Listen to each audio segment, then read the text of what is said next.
আসসালামু আলাইকুম এভরিওয়ান।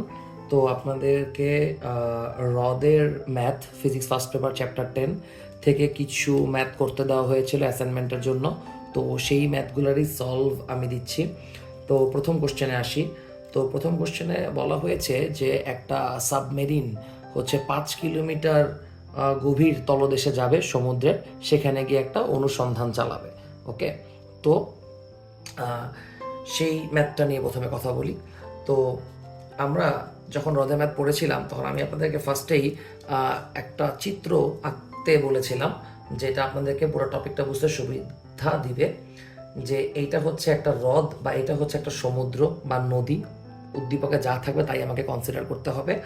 আমি আপনাকে বলেছিলাম যে সবসময় এই নিচের অংশটাকে ধরবেন হচ্ছে তলদেশ, আর উপরের অংশটাকে ধরবেন হচ্ছে পৃষ্ঠ। ওকে, আর তলদেশকে সবসময় আমি 1 আর পৃষ্ঠকে আমি 2 ধরতে বলেছি। তো এখন এখানে তিনটা জিনিস আমাদেরকে কনসিডার করতে হবে। একটা হচ্ছে তলদেশে আমাদেরকে চাপ ধরতে হবে P1, তলদেশে আয়তন ধরতে হবে V1, তলদেশে তাপমাত্রা ধরতে হবে T1। একইভাবে পৃষ্ঠের চাপ আমরা ধরবো P2, আয়তন আমরা ধরবো V2, আর তাপমাত্রা আমরা ধরবো হচ্ছে T2। আচ্ছা, তো এইখানে কি বলা হয়েছে? এখানে বলা হয়েছে সাবমেরিনটা যখন সমুদ্রের তলদেশে বলতে সমুদ্রের গভীরে কোনো একটা জায়গায় ছিল, তখন একটা বায়ু বুদবুদ তলদেশ থেকে পৃষ্ঠে আসে এবং এর আয়তন 8 গুণ হয়। তো খুব সিম্পলভাবে বলা হয়েছে যে তলদেশ থেকে একটা বায়ু বুদবুদ পৃষ্ঠে আসছে, এর আয়তন হয়েছে 8 গুণ। তাহলে আমরা ধরতে পারি V1 যদি V হয়, তাহলে V2 আমরা ধরবো হচ্ছে 8V। ওকে, এরপরে আপনি দেখবেন যে উদ্দীপকে কোথাও টেম্পারেচার নিয়ে কোনো কথা বলে নাই। যেহেতু টেম্পারেচার নিয়ে কোনো কথা নাই, তাহলে আমাকে ধরে নিতে হবে হ্রদের বা সাগরের ওই অংশটুকুর তাপমাত্রা কি সমান ছিল। তাই T1 ইকুয়ালস টু T2 বা কে আমরা কনস্ট্যান্ট বিবেচনা করতে পারি। আর P1 নিয়ে আমি আপনাদেরকে আগেও বলেছিলাম যে P2 মানে হচ্ছে পৃষ্ঠের চাপ, আর এটাই হচ্ছে বায়ুমণ্ডলীয় চাপ, যার মান আমাদেরকে ধরে নিতে হবে 101,325 প্যাসকেল। অবশ্যই পৃষ্ঠের চাপকে প্যাসকেলে নিতে হবে, এটিএম নিলে কিন্তু হবে না। আর তলদেশের চাপ P1, এটার জন্য একটা সূত্র আপনাদেরকে শেখানো হয়েছিল, সেটা ছিল P2 প্লাস এইচ রোজি। অর্থাৎ P1 হচ্ছে তলদেশের চাপ, P2 হচ্ছে পৃষ্ঠের চাপ, আর সাথে আছে হচ্ছে এইচ রোজি। মানে একটা বস্তুকে যদি আমি পানির নিচে ডুবাই, তাহলে বস্তুটা পানির দ্বারা যে চাপটা ফিল করবে সেই চাপটা হচ্ছে এইচ রোজি। বাস, আমি বলেছিলাম হ্রদের ম্যাথে আমাদের সূত্র নিয়ে বেশি চিন্তা করতে হবে না, আমাদের সূত্র খুবই কমন। যেহেতু টেম্পারেচার কনস্ট্যান্ট, তাহলে আমরা এখানে বয়েলের সূত্র বসাবো। সূত্রটা হচ্ছে P1V1 ইকুয়ালস টু P2V2। এখানে P1 এর মান আমরা বসায় দিব P2 প্লাস হচ্ছে এইচ রো জি, V1 এর মান বসাবো V, আর V2 এর মান বসাবো হচ্ছে 8V। তো উভয় পক্ষ থেকে V কাটা চলে যাবে। আমি এক লাইন জাম্প করতে চাচ্ছি, এখানে 8P2 আর এখানে P2 এই পাশে গেলে মাইনাস হয়ে যাবে। তাহলে এইচ রো জি সমান হবে 7P2। তাহলে এইচ এর মান পাবো হচ্ছে 7, P2 এর মান হচ্ছে 10, 13, 25। এইবার একটু আবেগটাকে কন্ট্রোল করতে হবে। যদিও আমরা অঙ্ক করার সময় রোকে 1000 ধরেছিলাম, কারণ হ্রদ বা নদী তো পানির দিয়েই গঠিত, তাই পানির ঘনত্ব 1000। কিন্তু এখানে যেহেতু স্পেসিফিকভাবে প্রশ্নে বলে দিয়েছে যে ঘনত্ব 1020, তাহলে আপনাকে 1020ই নিতে হবে। তো এই পিছনের লজিকটা খুবই সিম্পল, যে সাগরের পানি তো লবণাক্ত, সো সেখানে বিশুদ্ধ পানি না, লবণও আছে, তাই ঘনত্ব 1000 না 1020, একটু বেশি। আমরা জানি লবণ পানির ঘনত্ব একটু বেশি হয়। আর জি এর মান হচ্ছে 9.8। তো এই তো, এখন আমরা ক্যালকুলেটর চাপলেই আমরা হ্রদের গভীরতাটা পেয়ে যাব, যেটা অবশ্যই মিটার এককে আসবে। তো ক্যালকুলেটর চাপার পর আমার অ্যান্সার আসলো 70.95 মিটার।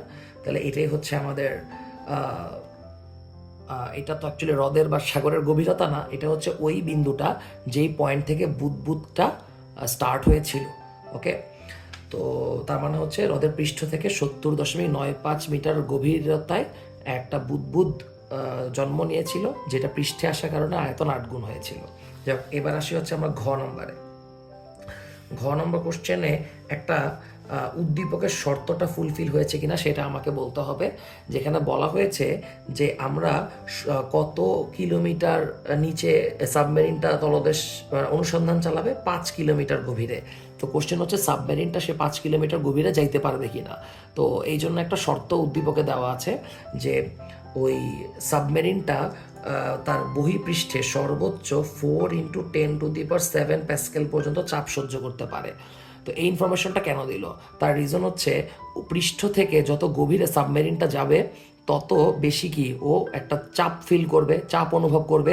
তো সর্বোচ্চ এত প্যাসকেল পর্যন্ত চাপ সহ্য করতে পারবে। এর চেয়ে বেশি যদি চাপ ও পায় তাহলে সাবমেরিনটা ব্লাস্ট হয়ে যাবে বা ধ্বংস হয়ে যাবে। ওকে, তা আমাদেরকে ওইটাই চেক করতে হবে যে 5 কিলোমিটার গভীর পর্যন্ত সে অনুসন্ধানটা চালাইতে পারবে কিনা, বা 5 কিলোমিটার গভীরে গেলে সে বহিঃপৃষ্ঠে কতটুকু চাপ ফিল করতেছে তার সাথে আমাকে এই মানটা তুলনা করতে হবে। তাহলে খুবই সিম্পল ম্যাথ, আমরা জানি যে যত গভীরে যাব তত গভীরের চাপ অর্থাৎ তলদেশের চাপ ইকুয়ালস টু হচ্ছে পৃষ্ঠের চাপ প্লাস হচ্ছে এইচ রো জি, যেখানে P2 এর মান তো অ্যাগেইন ফিক্সড পৃষ্ঠের চাপ 10, 13, 25 প্যাসকেল।